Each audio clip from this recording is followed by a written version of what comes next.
think that the only way you go to medical school is if you're a biochem or biology or chemistry major. That's not true. The majority of students do come from a science background. They think that's important. And we love science. Medical school is all about science.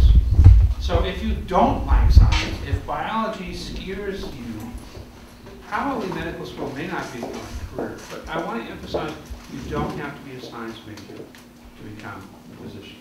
Next slide. All right, so what do we look for? You have to be able to complete a medical education. It is hard, okay? So college is hard, medical school is another level of hard. So you're anticipating that, right? You figure that you're going to get stronger as you go along, and most students do, and that's wrong.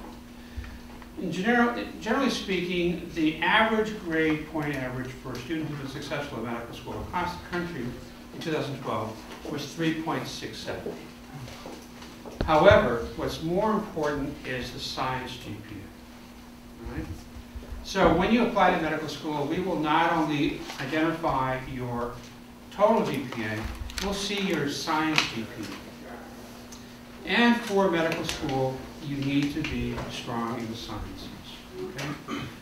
I recommend at least a 3.3 or better in the sciences.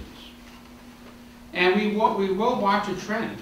We will see improvement as you go forward. So if you're a first or second year student and you're thinking, well, I don't have that GPA yet, that's okay. You have time perhaps to work on it. We will see and we will look for an upward trend in medical school and in your undergraduate college. Next slide. So now some of you are probably sitting here and you're saying, I don't have that 3.3 in science, and I do want to go to medical school, and I'm senior in college. Now what do I do? And I want to talk a little about that briefly. There are ways that you can improve your science GPA and become competitive. Next slide. So one is a post-bac. How many of you heard about post-bac programs? A number of you have. If you are a senior or a graduate student at this point, and you know that you want to improve your science record, there are workshops on post-bacs going on today that you can go to. But essentially, it's a set of classes that you would take, typically upper division science classes, that would help you improve your science GPA.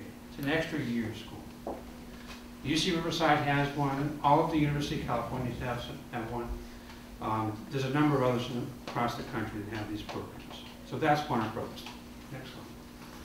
Special master's programs are a very appealing type of training that you can do. Let's say you graduated from college, your GPA in science is not what you want. You can do a special master's. These programs are a combination of typically medical school and graduate school classes.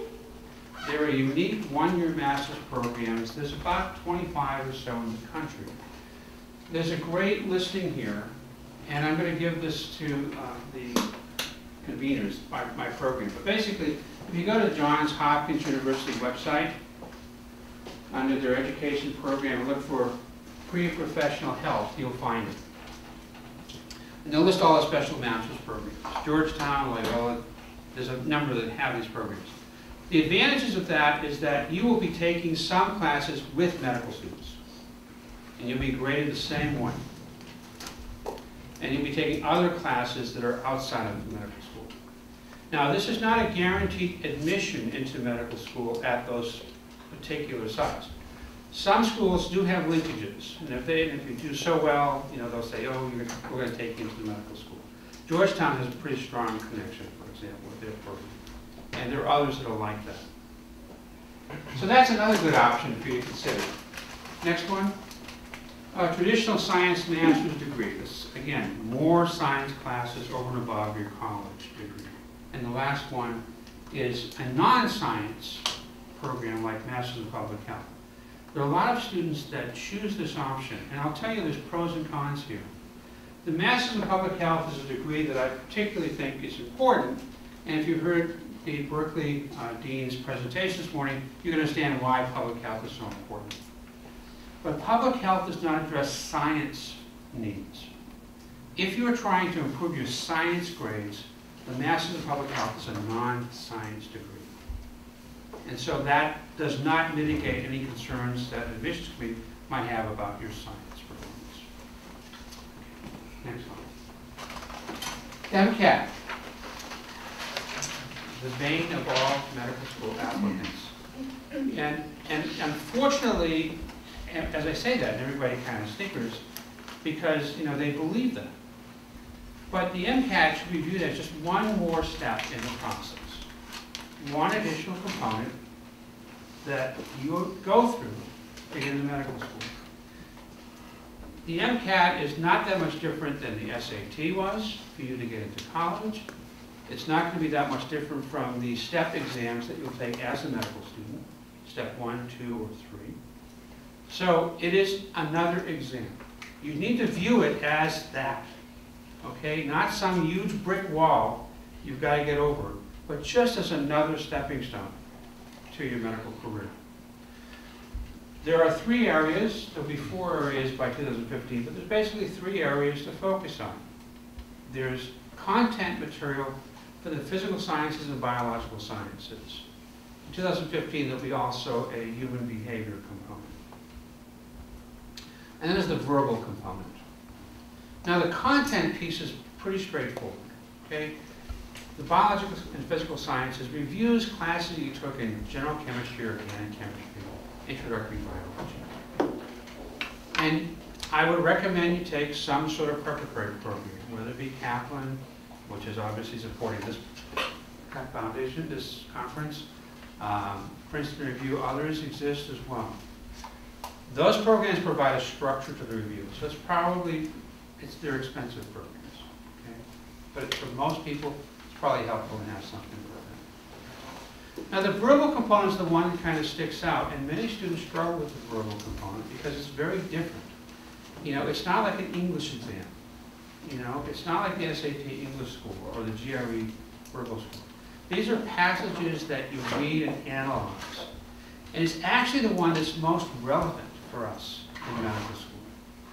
A lot of students find it the most challenging because it's not something you can just study overnight and become good at. You've got to practice. You have to practice reading difficult passages, thinking through what the author's trying to explain. It's really critical reasoning, thinking skills. And that's why the verbal score is actually viewed as the only real determinant of the ability to handle the medical school curriculum. Quite honestly, your biology score that reflects your introductory biology level is not a great predictor of what your medical school curriculum is going to be like. But the verbal score does correlate with performance. Next slide.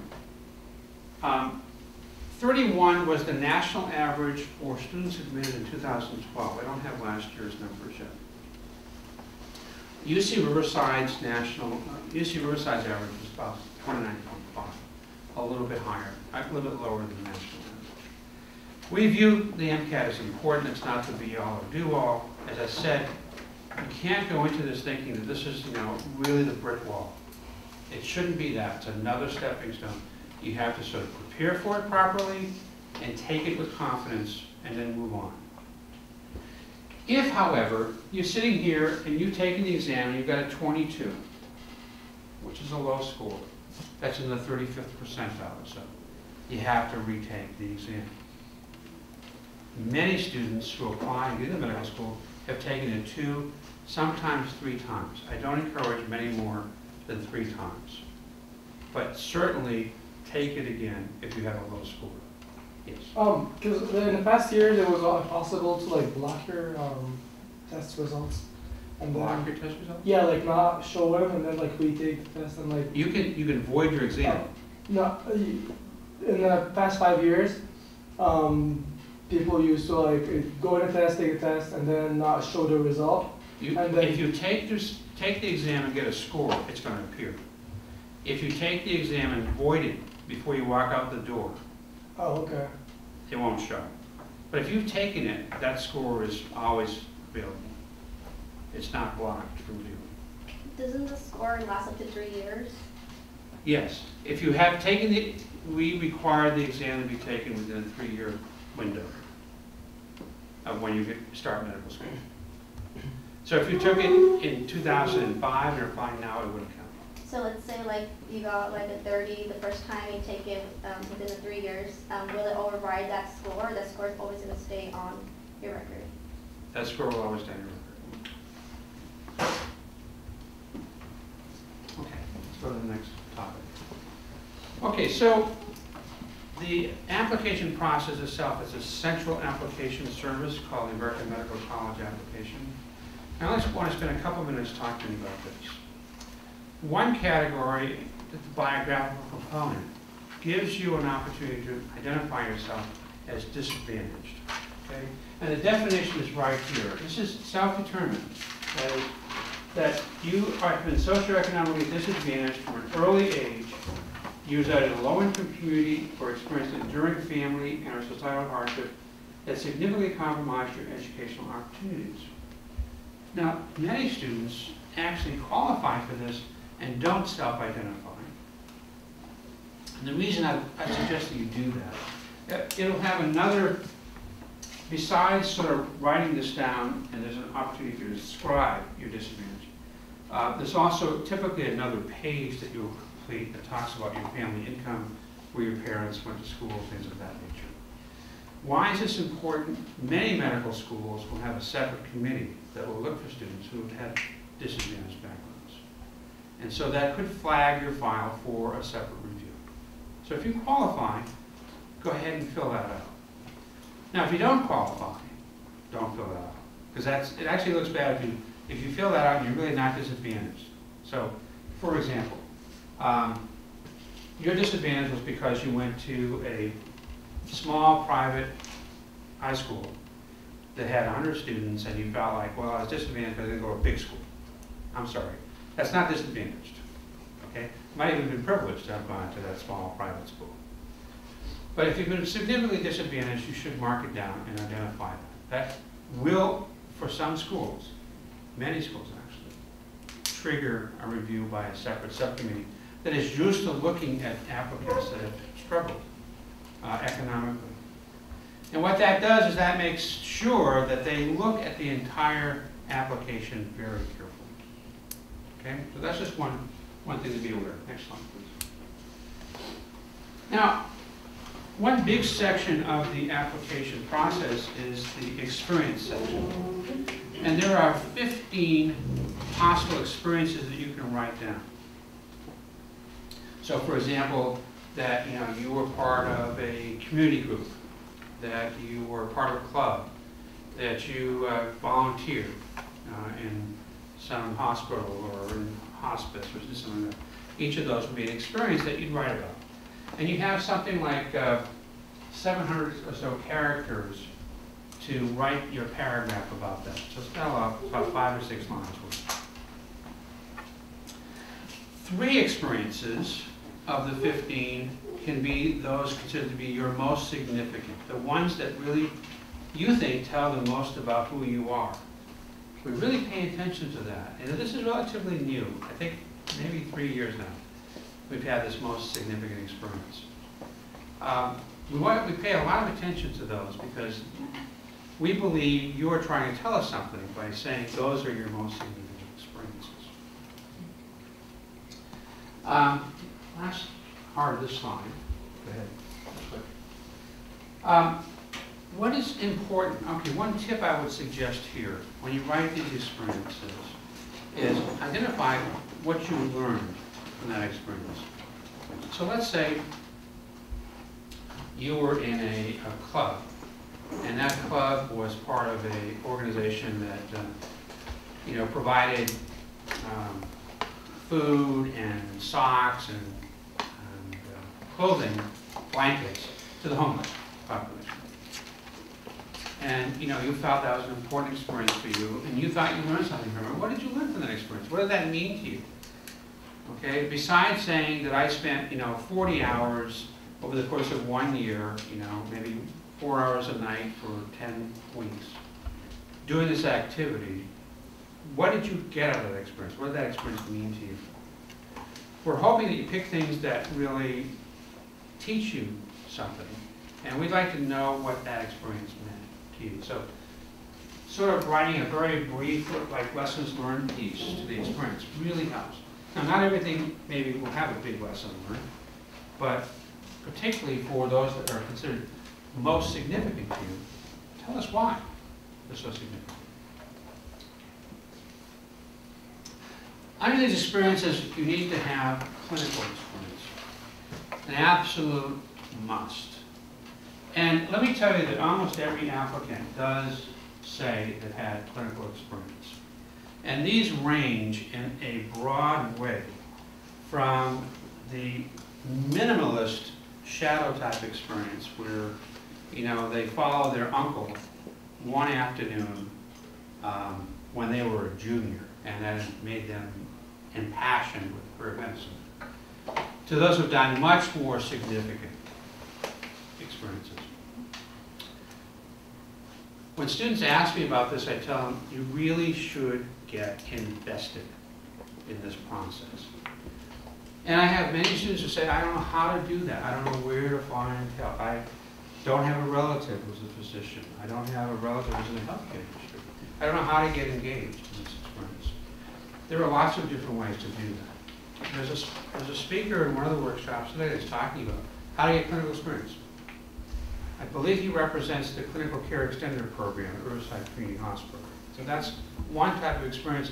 Puts you at the bedside next to the patient. You could volunteer to be a hospice worker. You go to nursing homes. They're always looking for people. Volunteers at nursing homes, please. Not a problem. They're looking for these people. If you want it, you can find it. Part of a clinic. Whatever you decide to do it in a meaningful way. Do it enough so that you really know what you're talking about. I say get your hands dirty. And I mean that literally. I've heard students say, well, I don't want to be at the bedside of the nurse. All I do is change bedpans and stuff like that. I don't want to do that. See? Well, then why do you want to take care of people? People are messy. You know, it's not a clean kind of profession. Yes. So for clinical experience, does it matter if it's volunteer-based or if you're actually like an employee of the hospital? Like, would you, as part of the admissions portal, right, would you differentiate between, like, oh, this is volunteer clinical experience, or, oh, they work there? So let's say you're a scribe. Scribe program is fantastic. You're working in the emergency room, side by side with the physician and the patient, and you're taking all the electronic records for them. It's a paid position. I think it's a double whammy. You get paid and you get all this clinical experience. How good is that? So, yeah, we love that. I have no problem with that. Or you were a nurse. My goodness, how bad would that be? You worked as a nurse for a while, or a nurse's aide for a while. Fantastic. We don't distinguish. We want the experience to be significant so you know what you're talking about. Medicine is hard. It's a long training program. It's 4 years of medical school, then at least 3 years of residency. That's 7 years that you're going to invest really all of your time and energy. You gotta know what you're getting into. Would an EMT, would that be considered clinical? Yeah, EMT is good experience as well. Okay. Yeah. I mean, if someone asks you, what do you know about the profession you're getting into, it shouldn't be, you know, watching House or Emergency, whatever the shows are. It shouldn't be the television version of it. Yes. Going back a little bit to when you were talking about, like, for example, experiences and you putting down lessons learned within those experiences. Say, I mean, for a person who had like a, I guess, like somewhat of a major transition in their life, where what if someone has like a, not criminal history, a bad criminal history, but it's a record, like a misdemeanor on their record, right? And it was just, the outcome of the whole thing was you got a good lesson from it. Would that be a story that you would want to hear? I mean, like the whole... Actually, let me tell you, you have to tell us. Okay. On the application, it asks you specifically, have you ever been convicted of a misdemeanor, felony, whatever. If you have to write it down. Right, but I mean, as far as like the outcome of the story, I mean, do you see like a transition as far as the person academically, they just... Yeah, it could be a watershed moment. Absolutely. Yeah, that's what I mean. Okay. And it could be part of your story. Yeah. Nothing wrong with that. I mean, I'll be honest with you, this is a difficult part of the admission process, we see students who have had some experience which has not been the most favorable. And they know they have to write about it because that's part of the application process. And by the way, if you're admitted into medical school, there was a very extensive background check that occurs. So if you falsify the information, of course, that negates your admission.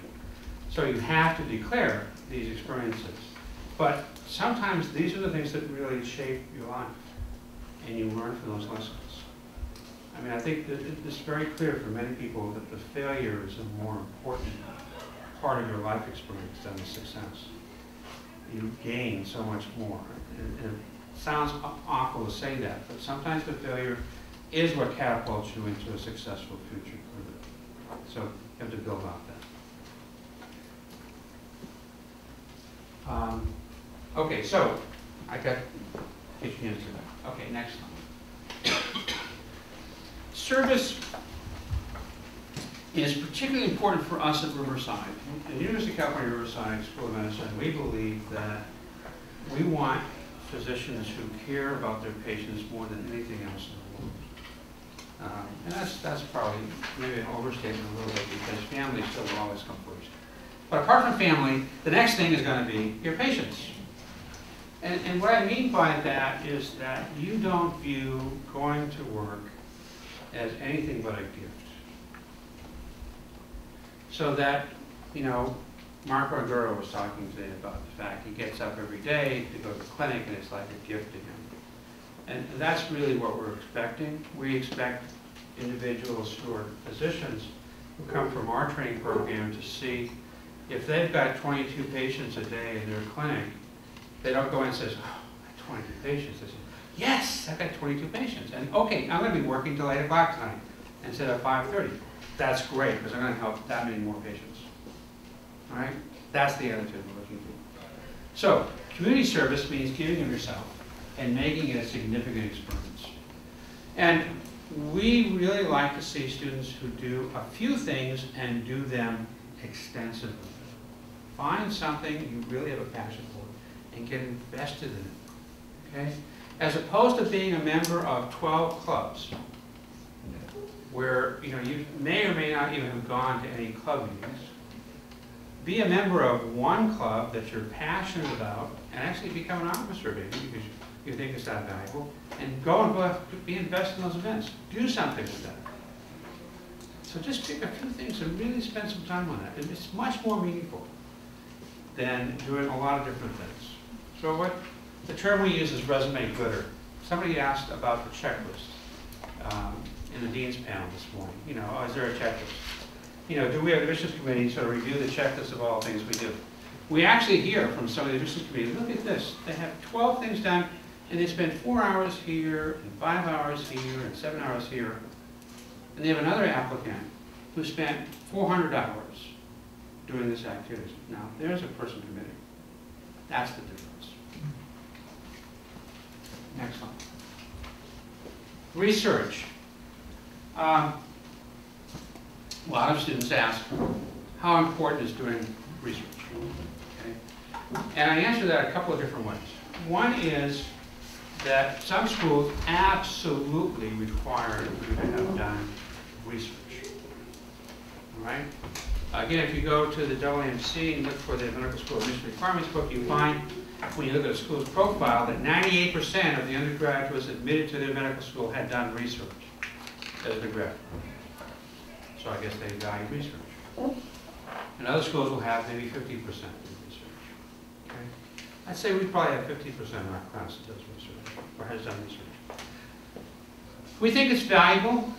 We think the process of asking questions, learning how to solve problems, design experiments or surveys or questionnaires, analyze the data, reporting the results, presenting, those are all good experiences, good things that you can get through. But do it for the right reason. Do it because you want to do it. It's not a checklist. We're not looking for those who have done significant research experiments. We will take, it's not that we won't kick them out of admissions either because they did a lot of research and published several papers. We're not going to kick them out of the pool because they did that. That was their passion. That's fine. But if you spent 4 hours a week for 10 weeks washing dishes in a laboratory, that's not research. That's a lab output, not research. If you're going to get involved in research, do it, again, with a purpose. Get involved. Spend enough time to make it worthwhile. You don't have to do it. If you don't like it, don't do it. Yes? Does a research class count as a research No. experience? No. Not from my perspective. Nor does like organic chemistry lab count. No, like an actual research class, like we're taking research, like we're conducting a research with a professor. And you do, oh, you're doing it right. Oh, yes, Yeah. okay, yes. No, that's, yes, I'm sorry, I misunderstood what you said. Yes, that would count. Okay. That would count. I also want to make sure that you know that research is not just bench work. Okay? Research can be in the humanities, in the social sciences. You can do a study on human behavior. You can do a study on health disparities. You can do a study on understanding what people's memories are built on. Research in a university, and you're in a university, occurs all across the campus, not just in the wet labs in biology and chemistry. So if you think you might enjoy research, but you don't want to do wet bench research, you don't have to. There are other ways you can find it. But it's not required for us. If you do it, though, be serious about it. Just like everything else, get invested so that it means something to you. Because ultimately, you're going to want to get letters of recommendation from people. And letters of recommendation from a professor you did research with, or a physician you did significant clinical experience with, or a foundation head or club president who you did a lot of work for as a community service, those letters count. They talk a lot about character, who you are, what's important to you. I can't look at that clock and know where I'm at. So. All right, next slide. Okay. So I've got about 10 minutes, and I want to go through just a few last pieces before I end here. Let's skip over this. The application process requires a secondary application. So, for example, on your AMCAS, the Centralized Application Service, you're going to identify what schools you want to send your application to. Each school costs money to send it.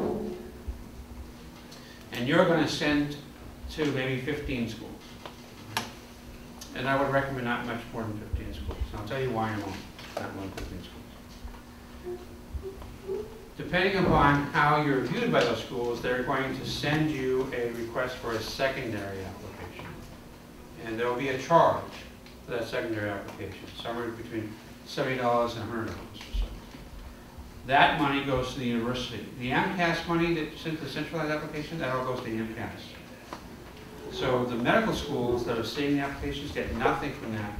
They get money from the secondary application. So when you're private Stanford, and they have 6,000 applications, and they send out their secondary for $100 a piece, how many students do they send it to? 6,000. Every single student gets it. Harvard, every single student. Every private school, every single student gets a secondary. Whether you're qualified or not, you get a secondary. It makes money. So, just so you know, all the privates send secondaries immediately. The UC schools screen before they send a secondary. We send out about 50% of our applicants get secondaries. The UC's all around, I'd say 60 to 70% might get secondary. But there's at least a screening process. Next one. And just go to one more book. If you get a secondary, spend time on it. It's really important. A lot of students really don't think that that's a big piece of it. You know, they spend all their time in the centralized application, and they ignore the secondary. Either they cut or paste, or they try to get through that quickly. The secondary tells us answers to questions we as a school are interested in. That's why they're all different. So we design a secondary to get information that we want. So please pay attention to that. And spend as much time with that as you would on a centralized application. Because this is what we're eventually going to follow you for. Oh, sorry. This is what's going to help decide whether you get an interview or not. That plus your letters of reference, which is the next one. So most schools require at least 3, sometimes 5. Most schools don't like to read 5. They should be for people who really know you and can speak about you as a person and your qualifications for medical school. And I know how hard this is to find, particularly the science professor letter, because many of the science professor letters were from classes that were pretty good science. And you were a great student, you got an A or an A minus in that class, but honestly, you didn't use office hours, you don't know that person particularly well, they know how well you did, they got your grade. That tells us nothing. When you get a letter that says, you know, John Smith was 3rd in my class, I have a really tough class, that must mean he's really a smart person. I already knew he was good. I got the score, I got this transcript grade, got an A minus in that class, I knew he was smart in that class. That doesn't know anything about who he is as a person and why he's going to be a good doctor. We don't want people who can write about who you are as a person and can attest to why you become a good physician. So they need to have a connection to you. It's not, by the way, your parents. Okay, or your best aunt and uncle. We don't really want that letter. That doesn't really provide us a lot of feedback. Or the neighbor that you babysat for when you were young. It's very sweet letters we get from that. It's really not that. It doesn't tell us a whole lot about how good you're going to be as a physician. Okay. Next one. The bottom one just says, be thoughtful about who you select from. Okay, it tells us a lot about who you are by who you pick to write letters for you. Okay. I know I'm running out of time. Next one. Let's just skip through all this little part.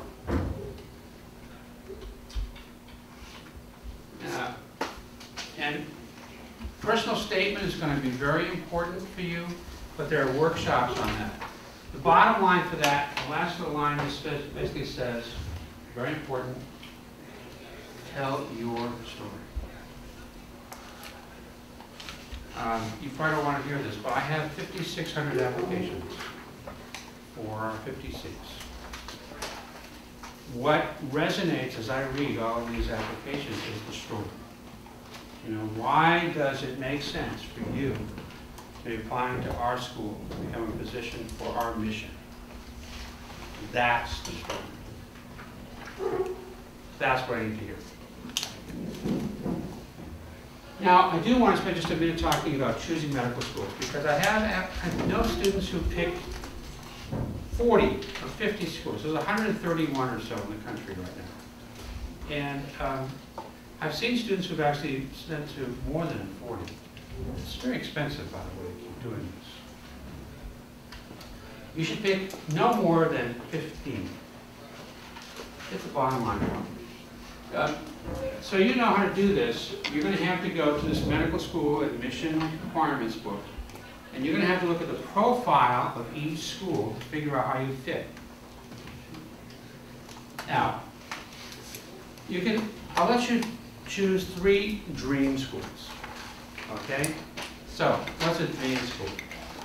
You know, not a big surprise, Stanford and UC San Francisco are 2 of the most prestigious schools in the country. Okay?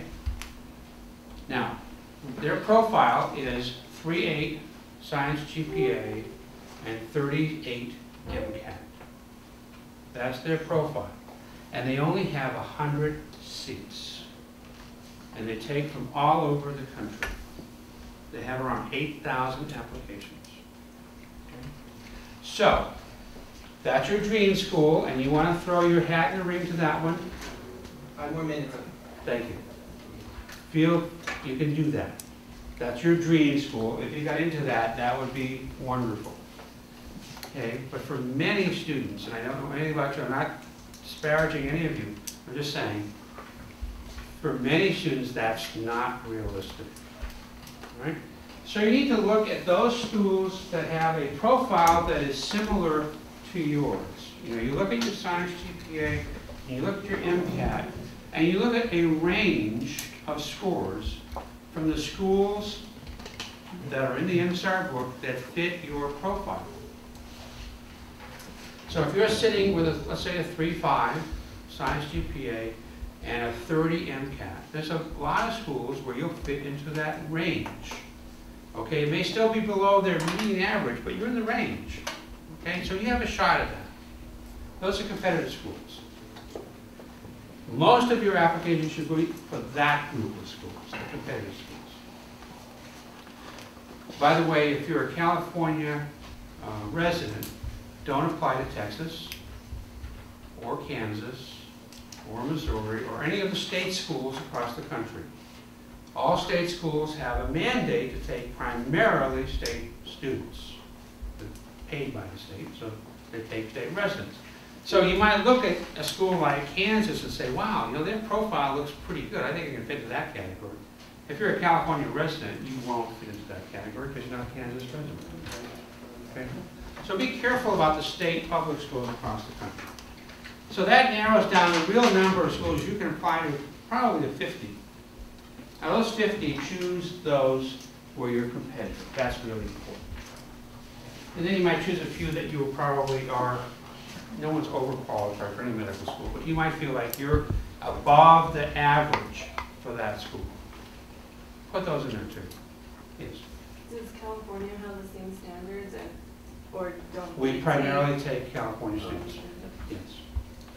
But we have far too few state schools in California, and so we cannot accommodate the numbers of schools.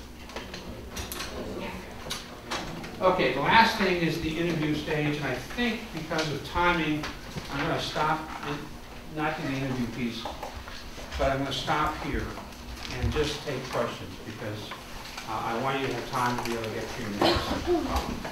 Yes.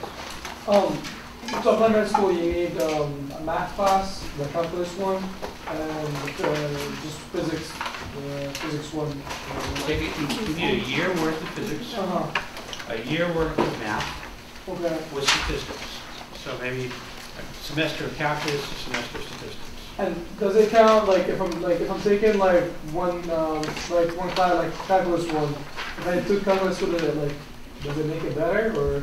No, it won't hurt you. It doesn't really do anything. It won't hurt you, no. So you're counting your science GPA though. So if you're strong in math and sciences, if you're strong in math, for example, you take a lot of math classes, you raise your science GPA. And what about physics? Does general physics or mechanics make it better? Doesn't matter. Doesn't really matter? Doesn't matter. Okay, so if I wanted to go to an out-of-state school, would it be better to apply to private schools? You have to, almost have to. There's a couple of state schools. Iowa takes a number of California students. But most of these state schools have primarily state students. Okay. But the private schools take all across the country.